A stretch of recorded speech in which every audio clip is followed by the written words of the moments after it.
Hello, everyone.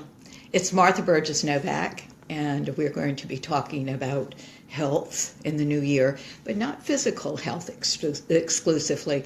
I mean, there's so many wonderful things out there with diets and everything else that are various disciplines for eating, sleeping, and exercising correctly. I want to say something different. We're going to talk about your mental, emotional, physical, and spiritual health as the integrated whole, and how to go about doing this and shoring up the weak spots. We also are live this week. Our guest call-in number is 347-850-1647. If you'd like to talk to me directly, I'd love that. So please do give us a call, and let's hear what's on your mind. We already have one caller, and I'll get to her or him in just one moment. Right now, let's do a prayer, get us all on the same page, and we'll launch off from there. Remember our call-in number. Do write it down if you'd like to call in. Is 347-850-1647. I'm delighted to answer any questions that you have about your lives, but I'm also interested in teaching a better way for you, which is the way of consciousness. It certainly has worked for me and many other people. I'm a poster child for this work. So we hope that something today will open you to some sort of work on yourself if you haven't already been doing it. And if you have been doing it, good for you. Let's do a prayer. Dear God, who is all there is, you who are all we are, and all everything is in this world, we thank you so much, dear God, as we open ourselves to see, hear, sense, and know what you would have us do as we stand in the truth of your enlightenment. We open ourselves now and say, as we do, that we know nothing, that it is the you through us and through all things, through words, through energies, through the slant of the sun and the dog at your feet. It is you, as all things that know everything. We open ourselves now to the metaphors and symbols and the words and the kindnesses that we know is all you. And we ask here for guidance and for the sure and certain knowledge that you have us all. Thank you so much, dear God. And so it is. Amen. All right. Well, we have several callers today, so I'm going to go to the callers. I'm always thrilled. I want to say to you, I'm always thrilled when I have callers. You guys are the reasons we're doing a show like this. And my team sometimes joins me on these shows. Christina was here last week. She's so wonderful. I want to invite you also to visit our website, which is marthaburgessnovak.net. And let us go to our callers now. All right. So, here is the first. Hello, I'm talking to a 973 exchange. To whom am I speaking? You there? You've been calling.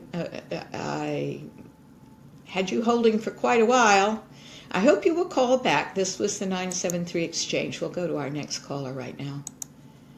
And this is a 267 exchange. Hello, this is Martha. To whom am I speaking? My name is Jennifer. This is the first time I've called in. Oh, well, Jennifer, I'm so glad to talk with you. How are you?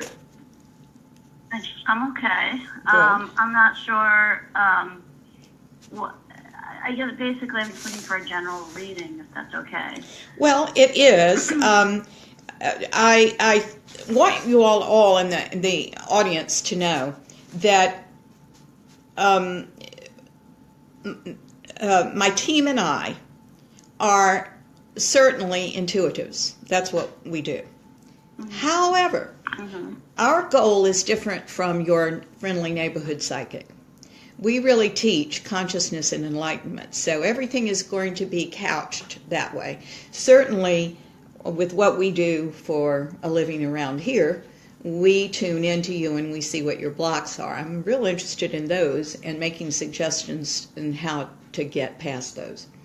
What they're telling me right now with you, Jennifer, and I don't know you, so I'm just going to repeat what they're saying to me, your guides. They say you're stuck, and that you are confused about how to get unstuck. I think this is a stuckness that goes through the entire spectrum of your life. I think you are often stuck as your father was stuck. And we've got to figure out what that means. You certainly have not found work that fully embraces you. And it seems to me what they're saying to me right now is that you're very disappointed in love.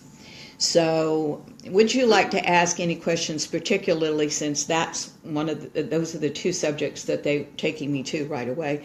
Would you like to ask me anything specifically about those, or we'll just launch off and see what they say? I guess what is going to be the action to break through into something that will provide greater happiness and love or work? Yeah, I think that's opportunities. But yeah. I hear what you're saying. It's so interesting in my line of work. I see people all day long, and I type up a storm. But I'm not just typing what they're telling me as access, but I'm typing what Spirit's giving me as access. So sometimes I have to go, wait a minute.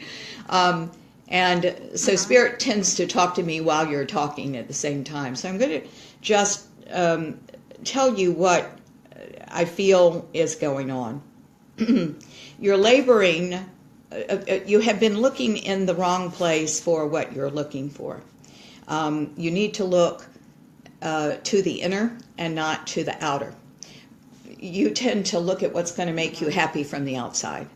And I'm going to tell you right now, nothing's going to make you happy from the outside. There are great perks from the outside, and they're going to match what you're doing on the inside when you're doing something that is in alignment with your highest self. But right now, you're looking in the wrong direction for the solutions. The solutions are actually inside. You have never thought much of yourself, Jennifer. You inherited that from your father in some way, shape, or form. I can tune into that if you want, but I try not to get too personal on these radio shows. And what Spirit is saying is that you are not working to clear your misinterpretations of life and your misunderstandings about yourself. There are a lot of things that you are doing, some subtle and some not so subtle, that are making you unhappy. They say that you are an inveterate boundary crosser. That means your own boundaries. You're going past all the time. And you are betraying yourself over and over and over again. And then what happens is you go home and you're desperately sad and don't understand why you're depressed, you see? And the problem here is that we, excuse me, I'm working with Facebook Live. So what's happening here is that you are betraying yourself a lot. The thing here that is blocking you is not only these issues, but the unawareness that you have them specifically. So what I want to urge you to do is certainly get on my website. I don't know what part of the country you're in. Where is 267? Well, Philadelphia. Right? Philadelphia, okay. Get on our website. And I have a list of people that I've trained that are marvelous at what they do. And our job is to clear the misperceptions about yourself and get energetically the inherited beliefs that are now stopping you. Hello, darlings. Jim, Lisa, so glad you're joined us today. To get some of these false beliefs off of you, to show you very specifically how you are going past your boundaries. You just haven't had any powerful role models in your life, and therefore you have to learn it now. And I want to tell you that's most people. But you're tending to feel very sorry for yourself instead of moving actively on the inner. They're telling me that you're a very creative person. They're telling me that you can do a lot of things you've never developed. They're telling me that there is a tendency, as was the tendency of your dad, to dissolve into depression instead of to start seeing how you can fix it. And we want you to fix it. There's no reason that you can't fix it. Now, I want to tell you something that I think is extremely important to know for you, Jennifer. The path to this is resolving these issues that you don't understand about yourself, your God, your father, your mother, the family history, everything. The path to this is to embrace this and not to deny it, because what you do is you're denying everything. You're dismissing and denying and saying, no, I can't look in because I need that from the outside. There's so much I need from the outside, but you can't get it that way. You get it by matching it from the inside. You have to match it from the inside out, and then your life is going to start changing. You have had a very checkered history with partners, and you are keeping them away because the people that you're attracting you don't want because they match you where you are right now. And the people that could match you in the future you are afraid of because you're not there yet yourself. We want you to have every opportunity to be the change you want to see in the world, as Gandhi said. And you're going about it from the outside instead of from the inside out. That's the only way you're going to make this a successful experience. So it's all doable. I want to tell you that. It is all doable. And let's see, who is this? You've got a grandmother on your father's side that's walking with you. Are you aware of her? Oh, wow. Well, it's funny you should say that because I haven't heard from her or had any obvious signs from her. Well, she didn't believe in this world. My mother did, but my mother was a medium. Yeah, well, but, my grandmother was just never into this. Well, she is now. She is. Oh, good. She is actually one of your very powerful guides, and I want to say it just isn't about what we're doing here. What we show here is the path that we must walk to learn what we are going to do there, because at our nature we're souls. And we are spiritual beings in physical form and not the other way around. But you're trying to live as if you're a physical being that occasionally considers the spiritual. And I've got to reverse that with you, because there's way too much energy in the emotional body for you of unresolved conflicts. And you're conflicted all the time between what you want and what you think you deserve and what you think you need and all that kind of stuff. You're still working from an old programming that really has to be confronted in a loving way and adjusted so that you believe something else. And then the outside's going to match the inner. But right now, that's not what's going on. You have a good team around you to help you with this. I think that's the whole reason you found this radio show, quite frankly. Good morning, Karen. And so, my darling, you've just got to get to work on what you would rather not work on. You would like somebody to come along and just give it to you. That's not going to happen. There's not going to be a man that's going to swoop in and take you out of your life, a partner that's going to do that. This is going to be you working on you. You are someone that I feel very strongly has a strong consciousness leaning. I know you called me to be a psychic, which I'm glad to do. But this isn't about that. This isn't about, stating some charming things of, oh, your life will be so much better.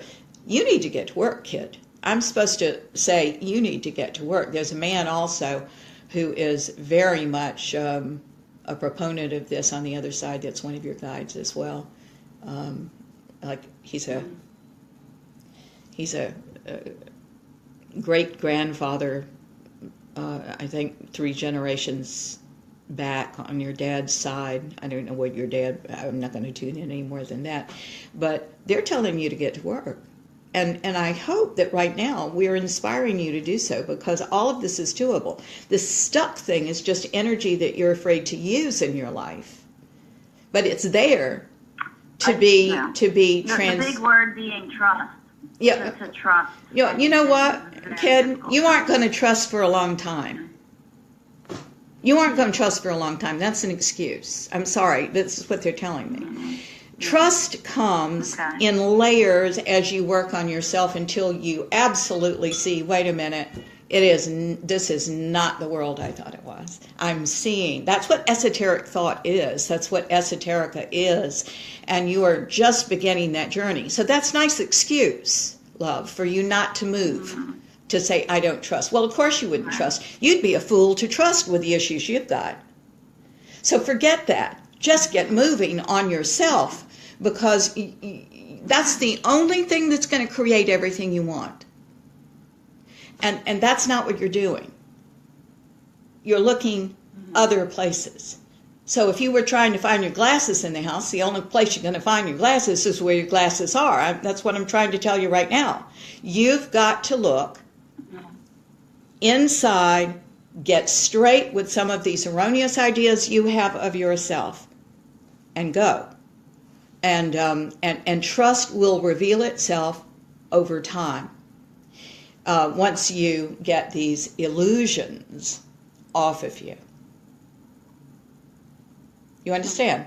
Because there are illusions off of you, my darling. You're creating all this yourself. We all are, loves. We are creating this all ourselves. Everything. Nobody's doing it to us when we get to be an adult.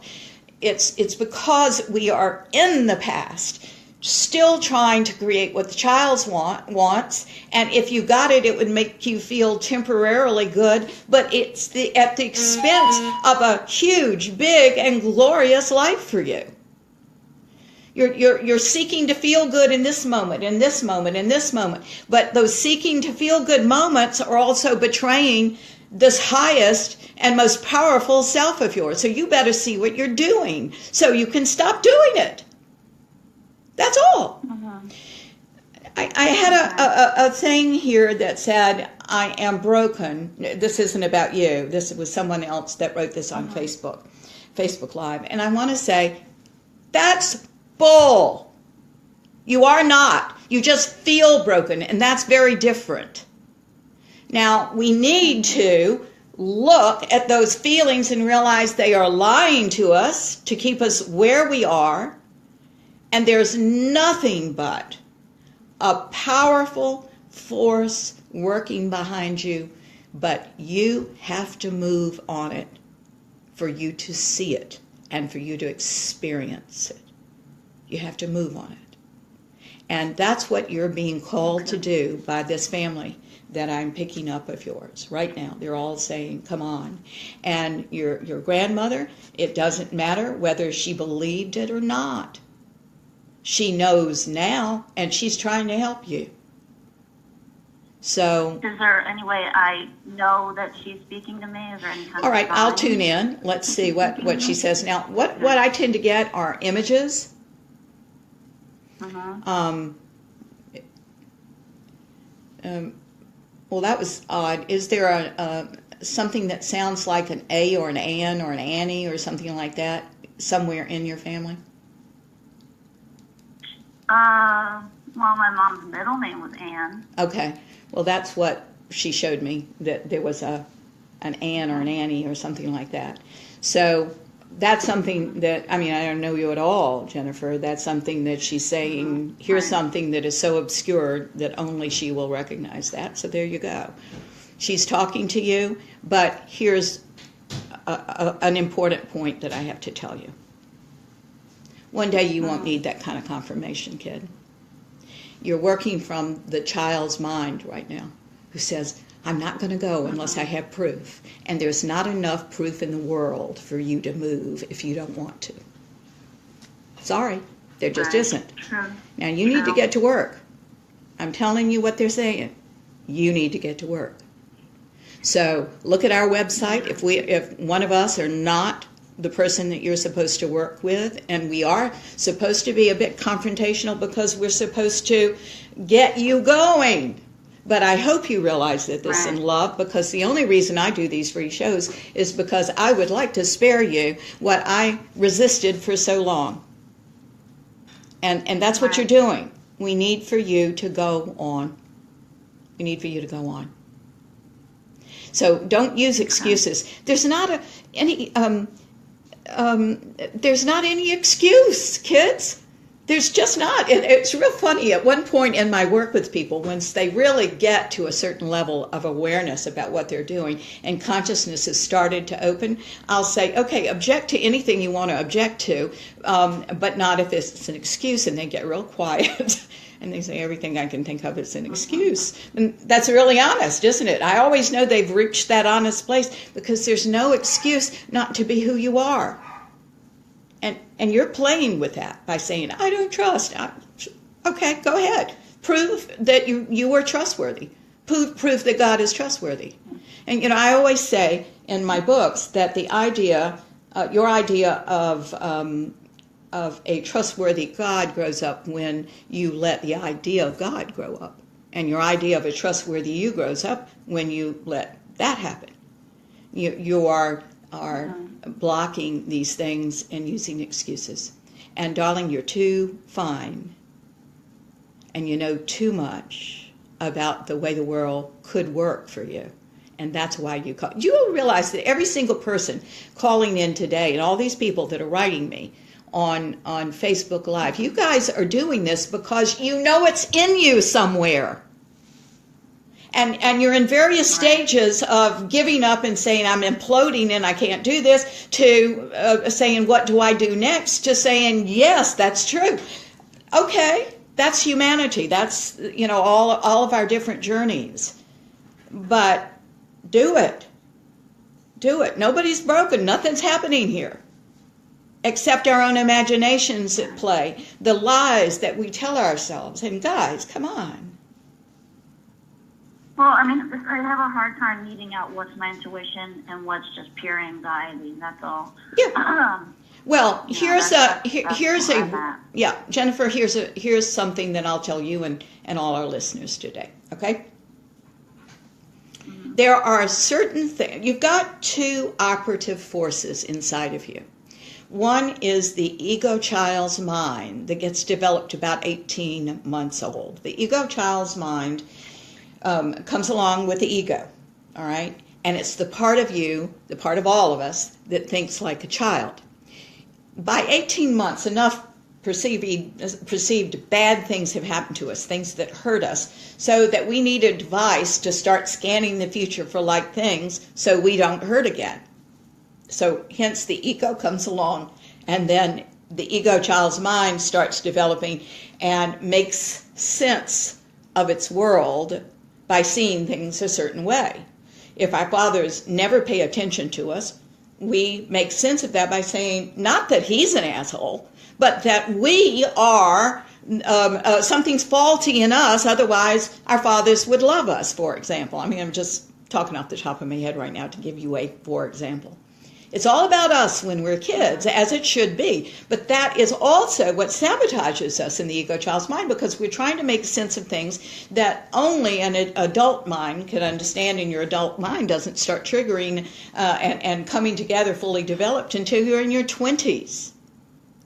So what happens is when we grow up and we don't have age-appropriate training, and nobody does, and we have all these fallacies about our lives, then at some point we are called to drop those off. Uh-huh. Your job was survival before you were 7 or 8 years old. But it's not survival now, because you have survived. Your job is knowing yourself, getting to your authenticity, and creating the life, a lovely life that you want, that not only helps you, but everybody else. That's what we're doing here. You understand? So, we have to be, and you're right, Lisa. Lisa just wrote in, we have to be responsible for our own happiness. We have to do what we need to do. Now, here is the thing I want to put on the table, and this is a real esoteric thought, but I'm wanting you to follow me, and if you don't, tell me. If you drew a line across the page, a vertical line across the page, if you've got anything that you're writing on right now, draw a line across the page. And put a vertical line slashing that horizontal line. So horizontal line first, and then the vertical line. The horizontal line, across. Okay. Yeah, the horizontal line is a threshold. I do this oftentimes with clients, and it's called a threshold exercise. That line, horizontal line, is your threshold. It's the dividing point, and we know there is no actual point. It is a journey, but it divides the mind that thinks of itself all the time. This is a child's mind. Is self-indulgent. Has a contractive and expansive self. So if you ever find yourself queen of the world, within 2 days you're going to smash and burn in the contractive self, because it's not true. All of it is a fantasy, these contractive and expansive selves. There is something that is higher than that. That's the transcendent self that knows the truth of you. The ego child's mind knows nothing of the transcendent self. Transcendent self actually knows everything about the ego child's mind, because that's a little bit blip on the radar screen of the higher self. Okay? Now, if you have something like low self-esteem, write that below the vertical line. Low self-esteem. Now, what I'm trying to say to everybody is, if you don't put your hands on that, it can never go above the line and become something else. Because if you do the work that I'm asking you to do right now, you're going to go up, up, up, up, up. One day you're going to transfer that energy into the higher self, and it becomes something else, like compassion for all people. Because everybody is on this journey. It becomes something else. So if you deny what's down there below the line, you don't have a chance in hell to ever become anything more. It is the journey that we take to consciousness. Does that make sense? So we should be putting our arms around these things that are our issues and resolving them and going on past them, because that's how we do it. The energy that is stuck in you right now is going to become something absolutely glorious, but not by denying it, not by distracting yourself with the outside energies, but by looking at it and touching it and saying, that poor little child that believes that, and I'm going to do something else, and you put your arms around that and you keep going, because we're not going to let you just feel sorry for yourself and stay there. And then it becomes something else. And this is how one lives one's potential, not by avoiding what we don't want to see. Does that make sense to you? Total. Good. You can't fix what you can't see. You can't fix what you can't see. And darling, or fail to want to see. Absolutely. And we've all got this glorious experience of our potential that we can live, where we merge with the mind of God, but it doesn't come by denying what's down there below the line. It comes by embracing it and by seeing how it fit into the whole. For example, are you only, and I say that to all of you all that are listening today, are you only your low self-esteem? No! You are not. You're just fixating on what you think is broken. And it's not true. We shouldn't fixate on it. We've got to put it in the context of a larger, more glorious whole that is your life, and show you that you're in charge. And then you will succeed beyond your wildest dreams in every aspect. You'll be learning all the way along the way, Jennifer. Now, everything is doable. Everything is doable.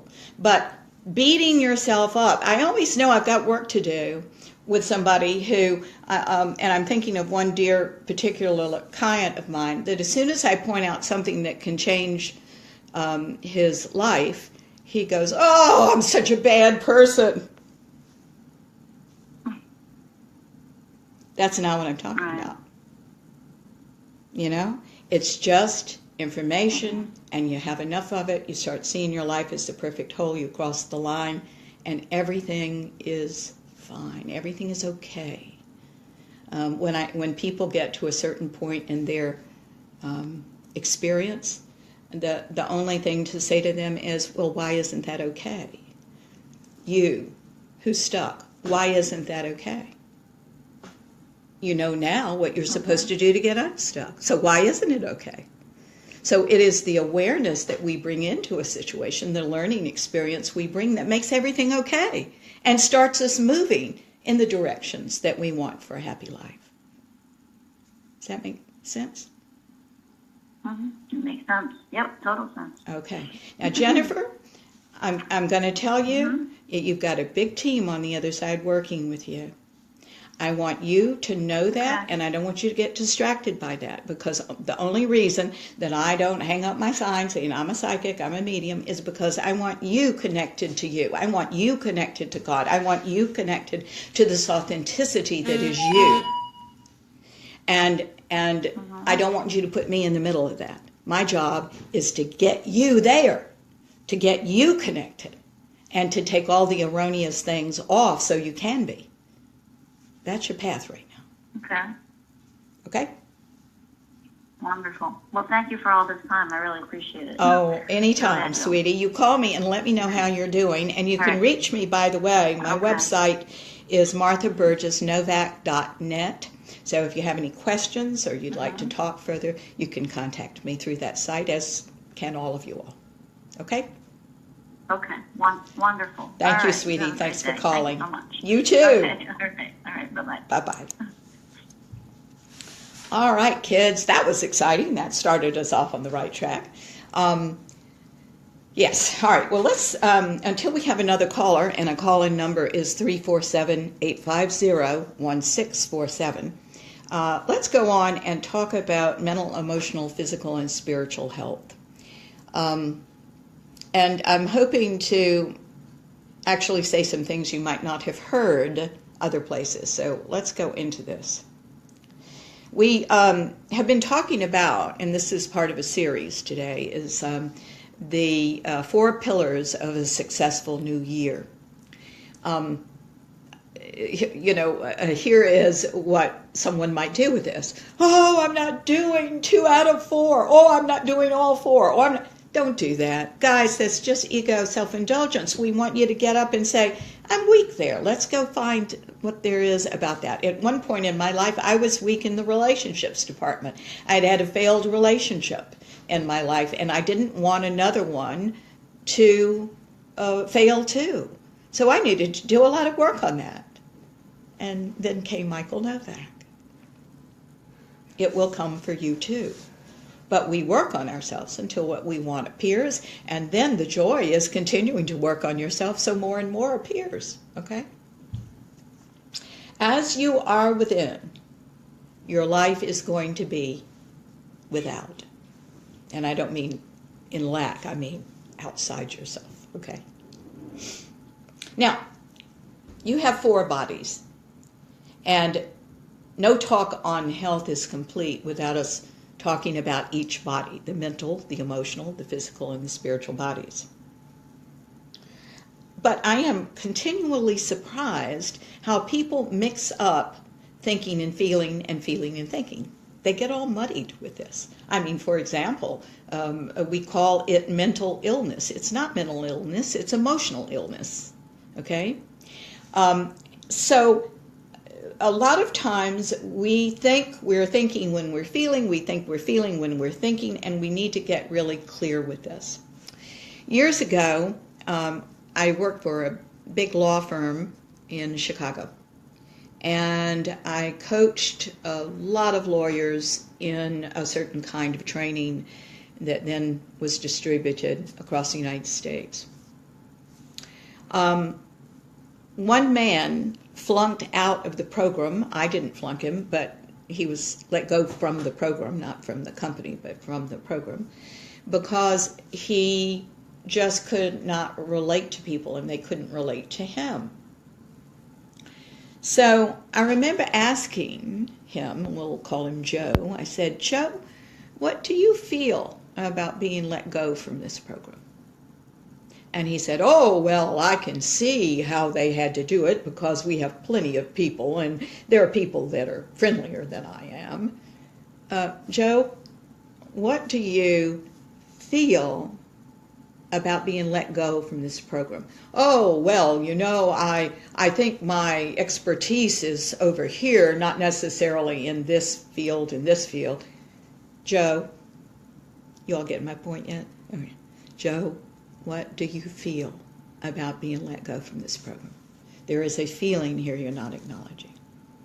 Feelings are one little word or a series of little words. It's not a paragraph. It's not an abstract thought.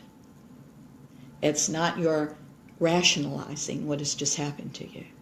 It is a feeling. And he looked at me like he had never thought of this before, and I guarantee you he had not. And he said, sad. I feel incredibly sad. I said, that's it. Now we're getting somewhere. So we often mix up thinking and feeling. And so I want to put that on the table first and say you get very specific with your words. Now, what can really happen here is we need to learn the language of emotion. And a lot of times we haven't even given that a second thought. Emotion hurt you when you were a little kid. I guarantee you. Emotion hurts everybody when they're little kids. We don't know what to do with it. We may feel rage at the unjust treatment by our parents, but what you going to do with it? You'd be decimated if you let it fly, right? School's going to sit on it. They're going to call you out on that. So what we tend to do is we tend to stuff it. It goes in our cells. Enough of that becomes erroneous beliefs we have about ourselves, our world, our God, our parents, our dogs, our cats, our trees, and whether we have any support in the world or not. So, putting that on the table, the mental body is in charge of thought, constructs, and abstract thinking like symbolism and metaphors. That's what it does. There's no emotion connected to the mental body. It's just pure thought. It is an important part of you because it is 1/3 of your learning and communication experience.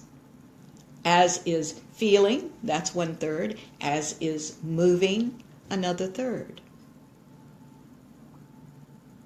Aside from what I've just said, the mental body is the part of you that has the ability to understand, to put thoughts together, to make a cohesive whole, to learn, to put a philosophy of living together. The mental body is also, real important to know, a nice, safe place to store information that you never have to act on. Now, what I want to put on the table is consciousness opens when all 4 bodies get it, whatever it is. That's what consciousness is. That's why you start living differently, you see? That's why you can look like you have the same life you do, but you see it completely differently. Because all 4 bodies have gotten it. But a lot of times, the mental body is the first body that gets it. And if you're inclined to be afraid of doing the work on yourself, you stay in the mental body. Have you ever seen a talking head in business before? You just feel like you could cut them off at the neck and you wouldn't miss anything that they're saying. They're all right here. Okay? That's using the mental body as a survival tool. That's not very helpful for you who wants to create a better life for yourself. The problem is a lot of people retreat to the mental body and stay there and never integrate the other bodies to help in the process of movement, growth, and opportunity. And that's why we're talking about what we are today. Okay? So, the mental body serves you to have a thought, an idea. And this is important in another aspect, to understand where you're going. to understand where you're going. Because nobody would ever go anywhere if we didn't understand where we were going, right? I know I wouldn't. It'd be foolish for me to not have a basic understanding of where I'm going. So one of the reasons we do this radio show is to give you that knowledge. Please listen to the other radio shows. There are radio shows on almost every subject there are. They're free on blogtalkradio.com under my name, Martha Burgess Novak. You got to entertain the mental thing first to make you feel safe enough to move on anything. You got to have a basic understanding of where you're going and what it will mean to get there. This is important in consciousness work because it is very important in this real esoteric work to know what the next step is, and the next step, and the next step, because it's an entirely personal feeling. And yet, many people have made this journey before you, and there is no reason to be afraid except our ego child's mind that, by the way, is the part of you that is going to go away. Your ego, never. Your ego is supposed to be there. It does some very important things. It keeps you alive, intact, makes sense of your world. It's a very important aspect of you. But all the puffery of how afraid you are and the propaganda coming from the ego child's mind that says you're going to die if you change has got to be lovingly confronted.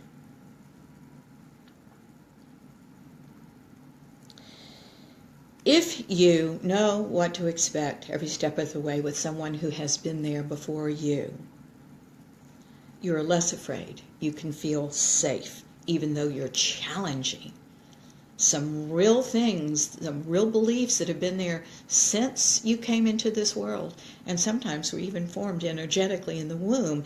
If we think we are not worth anything in the womb, then you're looking for evidence out here that you're not worth anything, and you build a whole story that supports your core belief that you are not worth anything. It's something that the fetus decided energetically, and now you're gathering information for that. We dismiss, forget anything that doesn't fit that story. Isn't that interesting? We forget anything that doesn't fit the story. So I can say to my dearest friend, I love you, and she doesn't even hear it. It doesn't fit her story that she's loved like that. You understand? So we have to. We throw out, we dismiss, we don't even hear sometimes what is true, but beyond our story, our egoic story that we have formed. Now, that story is real important because it kept you alive and safe and made sense of your world back then. But your goal has changed now. You're listening to a show like this, not to do the same old thing in the same old way. You want something new. Well, you got to think new thoughts then. Have new feelings, etc., etc., etc. So in conclusion about the mental body, it serves the whole, but only if you don't stay there.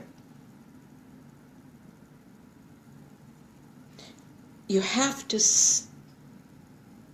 understand to a certain extent and then keep moving, integrating all the other parts of you. I have taught actors for years. I was an actor in the early days myself and a director of theater and film. And I had a man that came to class, and I gave him an exercise to raise his energy, right? So he could be a presence in the room, whether he was speaking or not. And he just wasn't getting it. The whole other class was doing great. He had the same energy level. So I asked him to come into my office, and I said, let's talk about this. What's going on? And he said, well, what's the matter? And I said, well, I'm giving you the same note over and over again. I can't give you any more subtle notes about character or motivation or anything like that because you're not in the energy in which the character even is. And are you doing the exercise? And he had a funny look on his face. And I said, what's going on? And he said, I've thought about doing the exercise. I've been sitting in my chair and I'm visualizing climbing a mountain arduously. I've got bloody hands and it's taking all my strength. And I thought, oh my God, there's so many things wrong with this image. First of all, you're not getting up from your chair and doing the exercise that I'm asking you to do to raise your cellular energy, right? So that you can teach your cells what to do and perform like that. And the second thing is, do you realize that you I'm saying this to all of you because this is just human, we go toward pleasure and away from pain. And let me tell you why. There's a real good cellular reason for that. You start out as one cell, and a lot of information comes to that cell about growth and change. Now that is interpreted by the cell as stress. Not necessarily a good stress or a bad stress, just stress. And so what happens is that cell either dies or it does what cells are supposed to do and separates, divides, right? It's interesting because you can see this under a microscope. The cell actually vibrates with the stress and then divides. And by the way, that's what you did. That's why you're here. You didn't die. The cells did not die that were forming you. So in the real world in which we live, we interpret everything cellularly. We move away from what hurts or what we perceive is going to hurt us. And we go toward pleasure.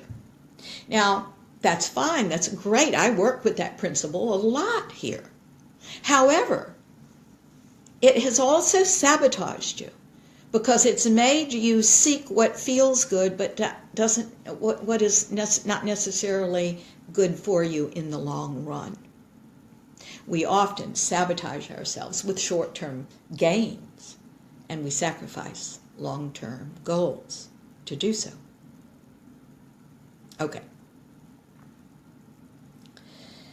So we have to learn to integrate all parts of you.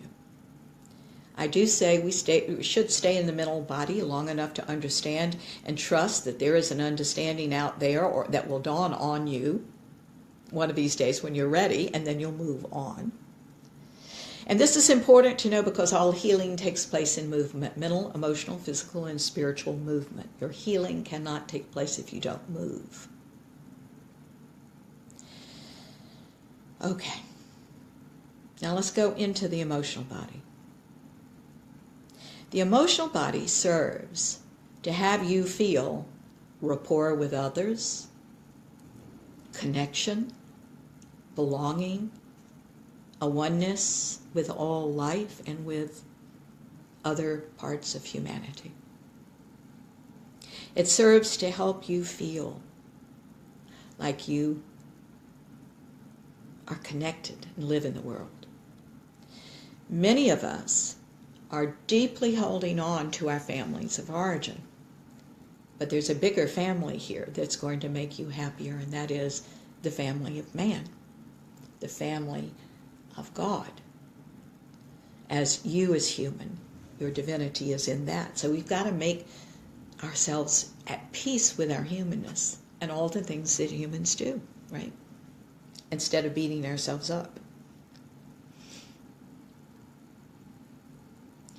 You belong here.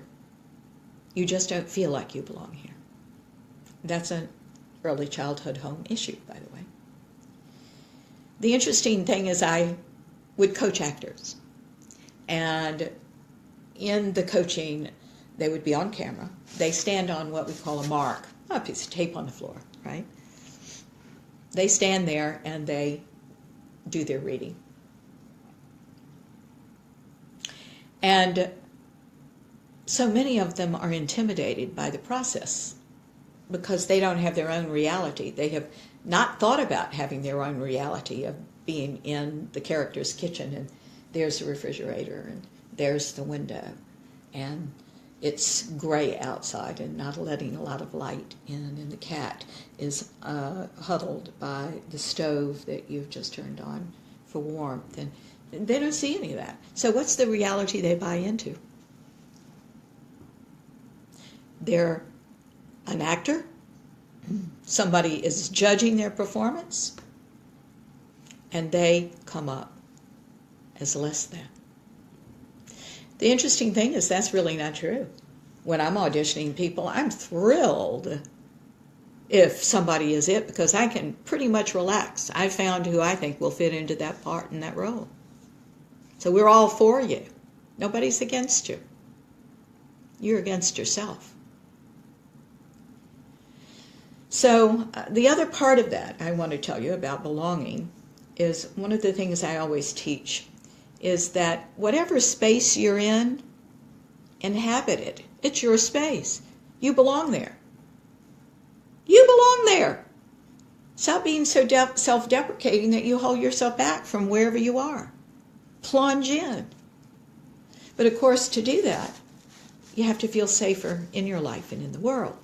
And that's where the work on the self comes in. Your emotional body makes you feel human, but many of us are not comfortable with our humanness.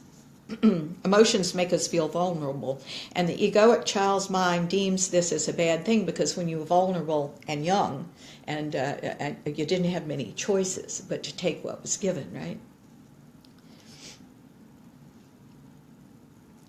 All children are hurt by feeling emotion, and we've got to learn that that emotion actually will not kill us, that chaos will not kill us, that God's right there in the good times and in the times that don't feel so good. We also need to learn that emotions lie. Again, your story that we have talked about earlier in this is pretty much a myth.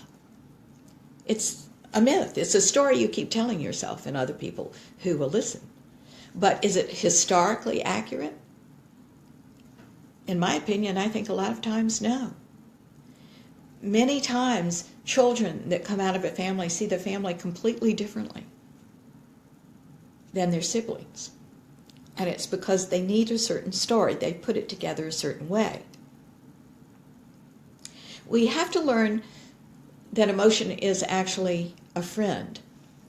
And we have to learn to express emotion without being, by the way, overly and inappropriately emotional.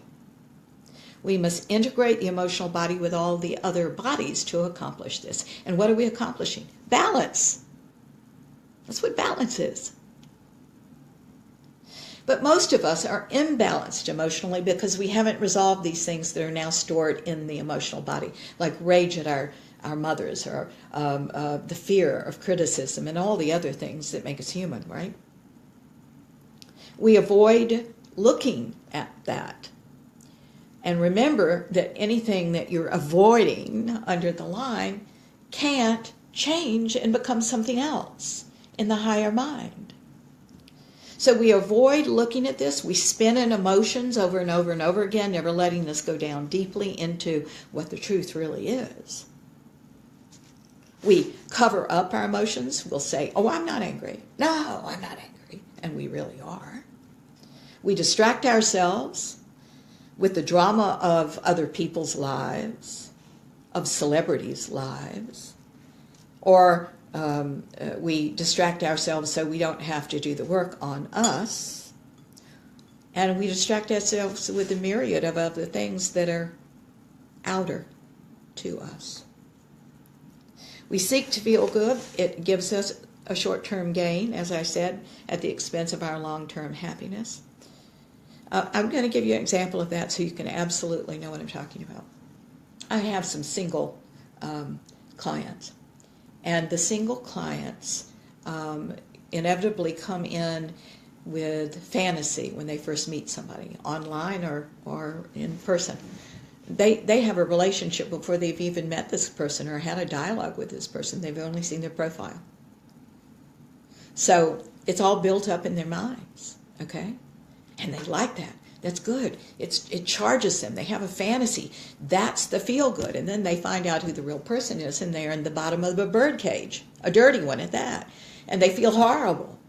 This is the expansive and contractive selves, ladies and gentlemen. Instead of just going and looking clearly and cleanly and realizing romance is great, but let's find out who this person is. It's more of a business transaction to begin with. Have they cared for themselves? What pisses them off? What are their faults? Pardon me, we all have them, right?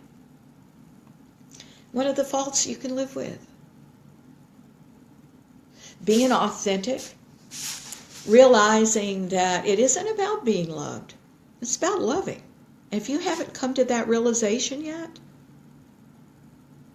you're still in the child's mind. We can do something about that.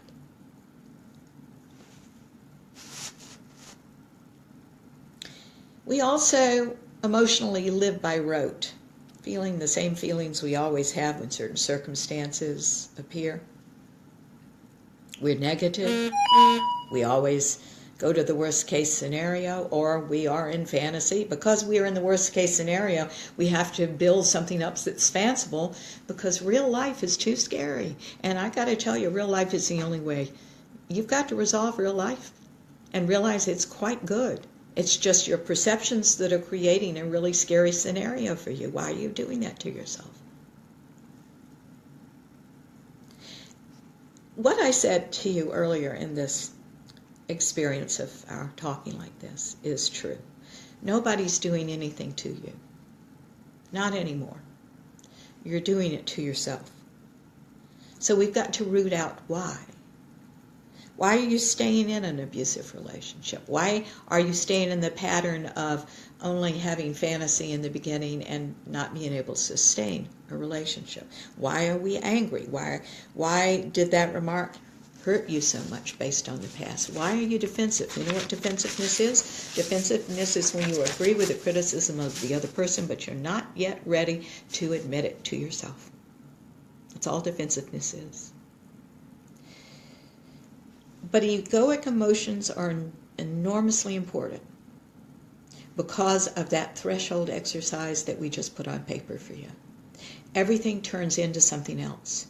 If it wasn't something in the ego to begin with, it couldn't turn into anything else. And that's your journey. That's your journey. Now, keep in mind a couple of things. There is a real difference between the egoic child's mind self and the highest self. Let's talk about those differences, because I think when anybody starts this journey, we get real confused with that. The egoic child's mind is always self-indulgent. It's always about you, or it's about somebody else at the expense of you, which is still all about you because you have become the victim. You understand? Okay. The egoic child's mind has absolutely no formula. Those things that I just said to you exist there. And a lot of negativity and what you feel is a negative emotion. That's where it exists. That's where our issues lie. The highest self actually has a formula. The formula is this: you and me together create a win-win situation in which we agree to agree or disagree. It's love-based, unlike the fear-based egoic child's mind experience. So if you will keep these things in mind, if you're working from fear, you're in the ego child's mind. If you're working from love, true altruism, not trying to manipulate and get something out of the other person, because that's the ego. That's how to tell the difference between the two things. Okay. I want to put a big word on the table for us, and that's cooperation. We should not avoid emotion, but we should explore it. We should rectify it. We should let it make us wise. We should let it make us unique, instead of locking us in a vise. A good example of cooperation, and by the way, we also call it going with, the big going with, right, is aligning your mind with the ascended God that happens in consciousness. When I am in meditation, I am told things when I ask. And one of the things I was told a number of years ago was that I asked a question about an airplane disaster. And if indeed in an airplane disaster, I mean, I couldn't imagine anything more horrible. My ego was saying, you know you're going to die, the plane's going down. What is that like? And what I was told was, if people are cooperative with emotion, the very sheer act of that amount of terror gives you such an altered state, you don't feel anything. You're 100% okay with it. You have gone with. But what happens if all your life you have denied emotion and what you're feeling? What happens then, right? You can imagine. It's much tougher for us. So one of the things I'm wanting you to realize is it is an incredible advantage to you to get straight with emotion and go with it. Now, here's a suggestion. There are all sorts of sites online that say there are lists of emotion. You remember that there are only two bases to emotion, fear and love. Fear and love, that's it. However, there are a lot of subtleties. What I want you to do is print out one of those lists. And I think it's really important to have that with you at all times and one by the bed. And when you are feeling something, pick it up and read through that list and own what the words are that you feel. That's how to become astute in the language of emotion. Defining what exactly is that you feel. I get real tickled with my sweet husband because we do this from time to time. I think this is a marvelous exercise for us all. And so I have a list of emotions, and he looks at it and he goes, well, annoyed is how he starts everything. And it's like, yeah, we're past that now. What else?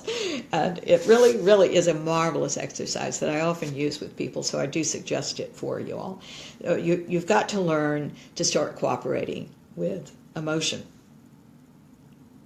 We've got to acknowledge our feelings and feel our feelings, but not stay in that self-indulgent pattern. You understand? We have to learn from them, use them to reveal the energetic stuck points from our past, release those stuck places, and have a language that we just talked about. And integrate emotion into the context of balance with all the other bodies. Okay. All this becomes much easier to do when you've been working on yourself for a while. Right now, if it seems daunting, I say, yeah, absolutely. There has to be a clarity that all of a sudden starts coming up when you've cleared a lot of things out. All of a sudden, the clarity starts coming. Your secret motivations are revealed that, by the way, might and might not match reality. And your control issues are front and center, and you can see what you still got to do, right, to get beyond these things.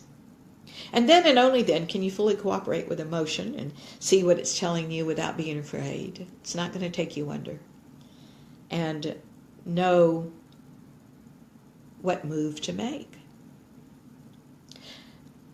I recently coached a very sweet buddy from school. I went to high school with him, and his father was a superman, very famous in a certain industry, a name known, honestly, all over the world. A book was being published on this man and all his accomplishments, and there was a big launch party with a lot of different speakers in the father's honor. My client was asked to be one of the speakers, so he called me and said, I need to have you coach me. This was on the phone. I'm so sorry I didn't get to see him because I love him to death, but we had to do it on the phone. He was told by the organizer of this event to talk about the father's business exploits with all the stats to back up everything that he was going to talk about, right? How the company had grown and so on. You know what? I disagreed, because there was not one other person that was designated to speak on this man who had I'm being silly here, of course, in quotes, who has seen him in his underwear. In other words, I think my client was charged with making his father human.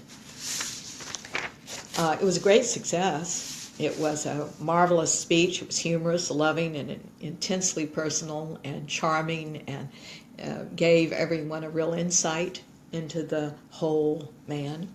And he got a lot of attention out of this, and I'm so glad. His father died a few weeks later, and I'm just so glad that his father heard how much his son loved him and what he had observed. We've got to get comfortable with vulnerability, because when expressed, this is where love is.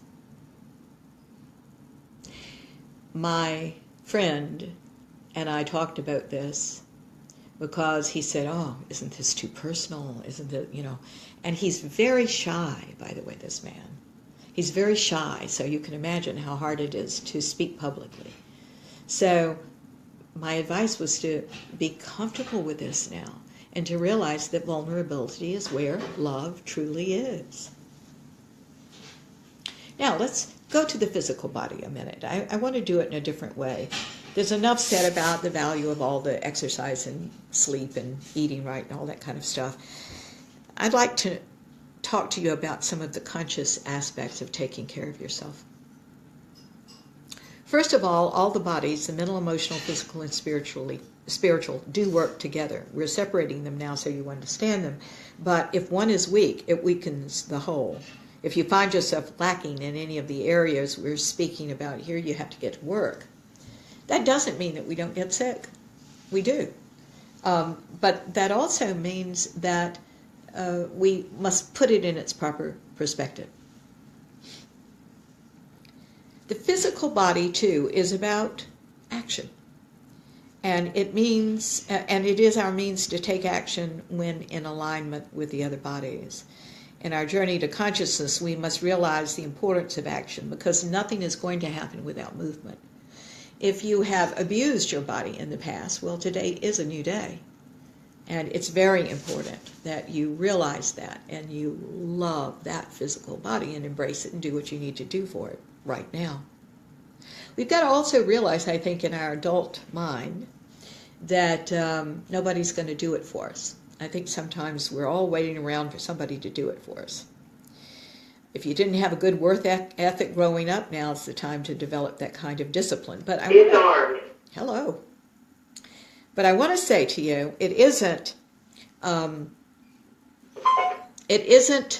routine that I am suggesting. It is a discipline. A discipline is creative and always is evolving according to your current needs. And a routine is forced because it's always the same and it is imposed over your situation whether it is appropriate or not.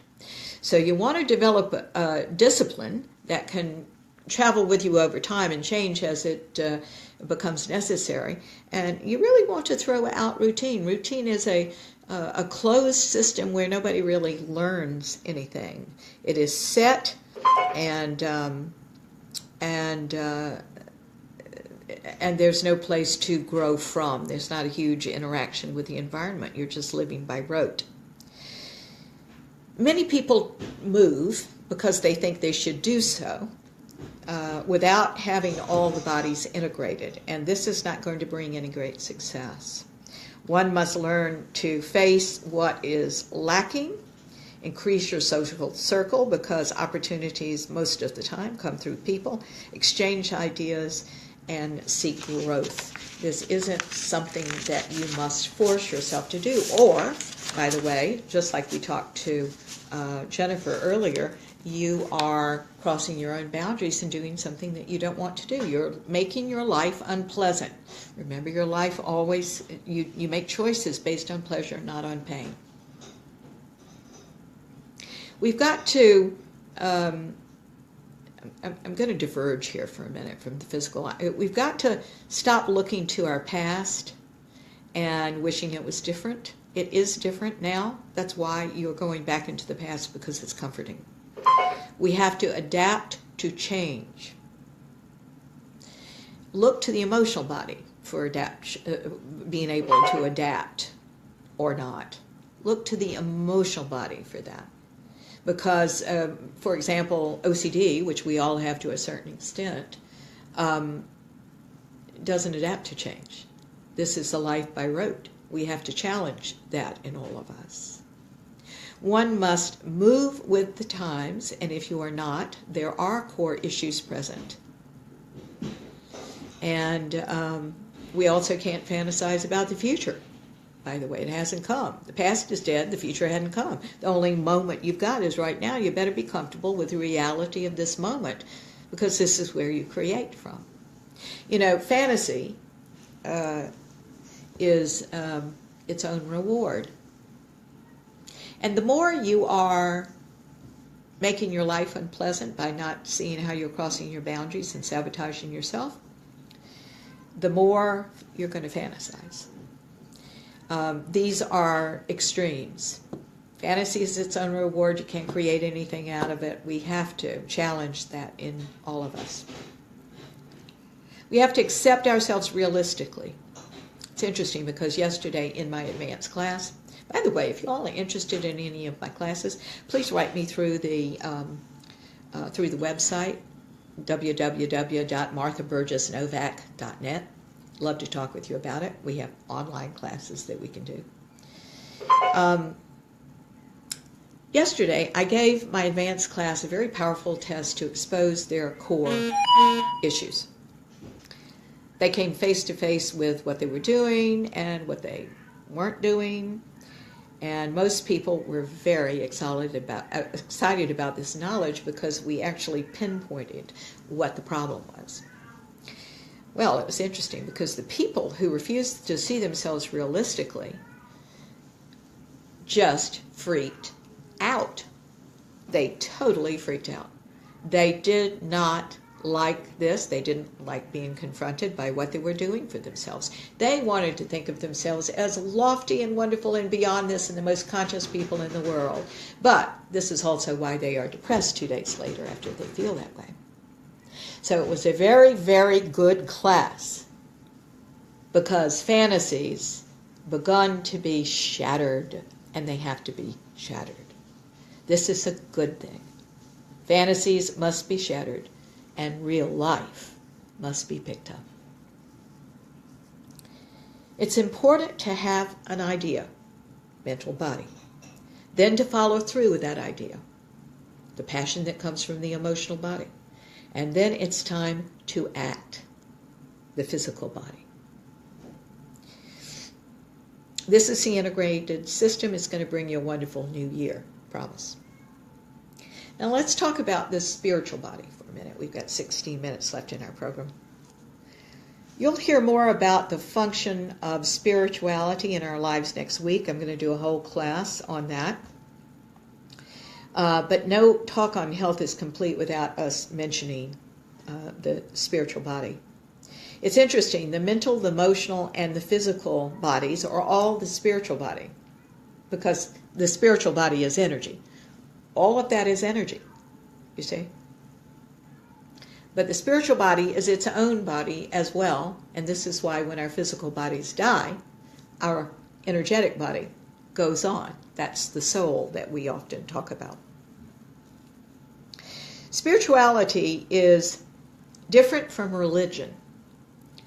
Think of spirituality as an inside job and religion as an outside one. Spirituality grows and morphs and changes and expands through the years. Religion is a dogma and therefore it's stagnant. Now don't think for a minute that I'm dishing religion. I'm actually not. I think I am for anything that soothes you and teaches you at a certain level. But we should keep our spirituality growing and deepening.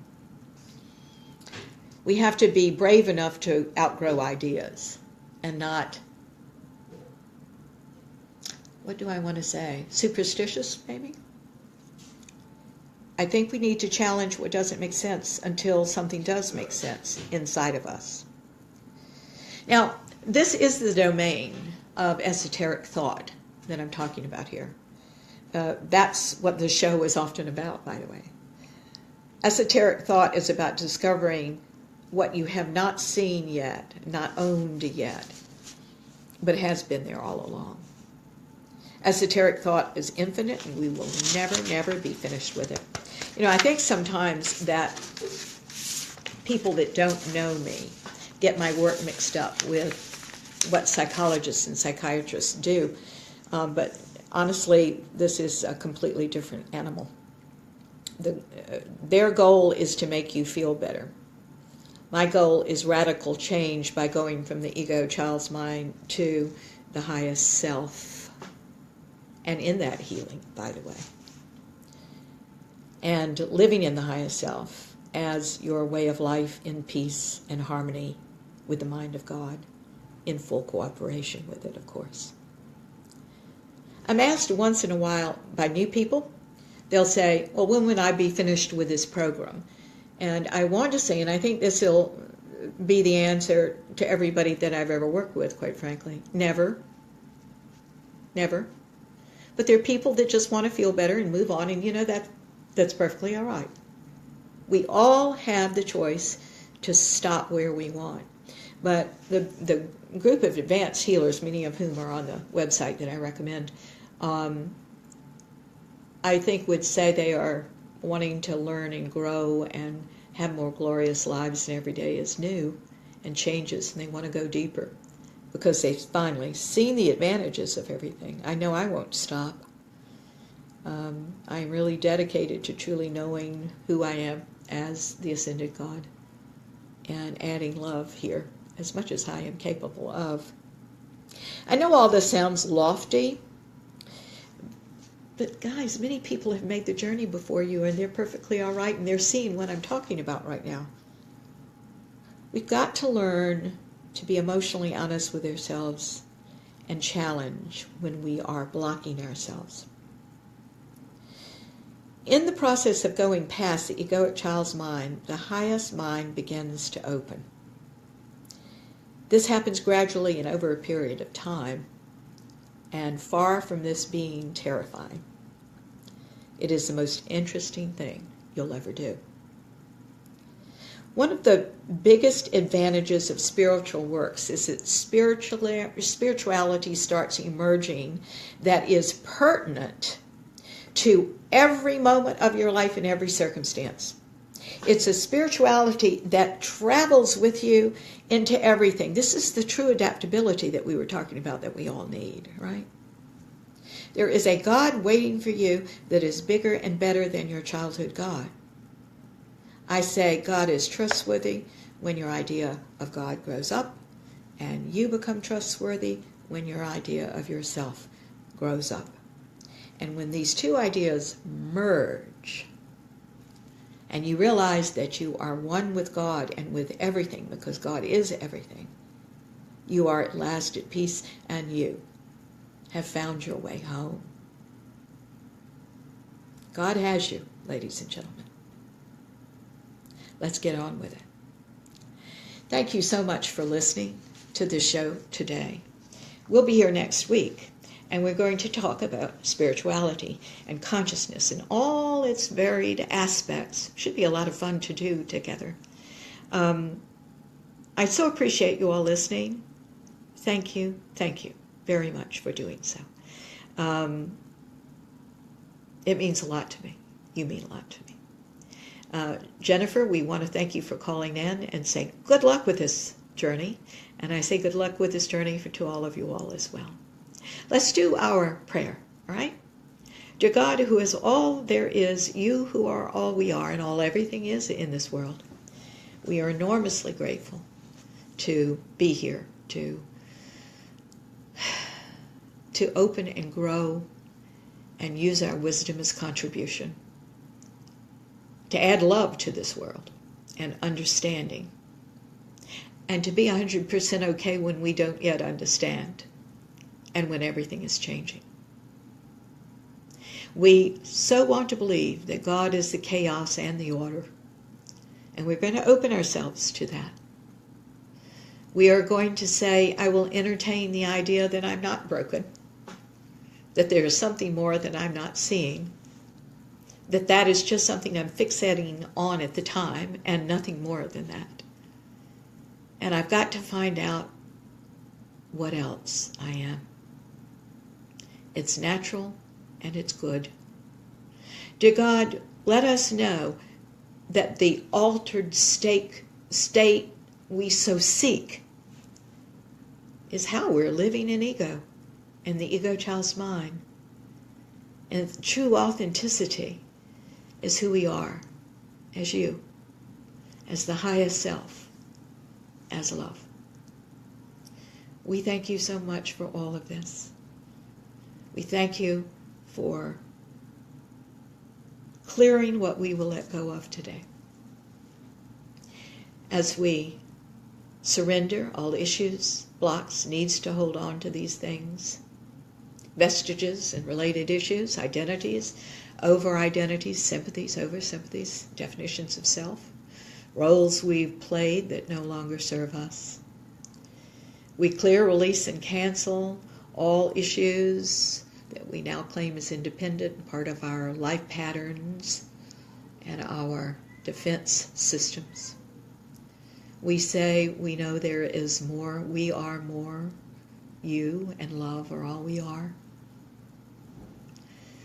Help us get there, dear God, one step at a time, in such gratitude for all that is and that you have us. Thank you. We say this prayer now in your name, in the name of the Ascended Masters, our love center guides and friends, and in the name of every person listening to the show. And so it is. Amen. Thank you so much for listening today. We care about you. We love you. Please do write us. And we would appreciate very much if you do all the social media things to get us around. We're trying to reach the people that this would matter to. So if you will do that, that will mean a lot to us. And thank you for punching all the right buttons. I don't even know what they are. I'm terrible with technology. But anyway, thank you. Thank you. We'll see you next week, okay? You take care of yourself. Bye-bye.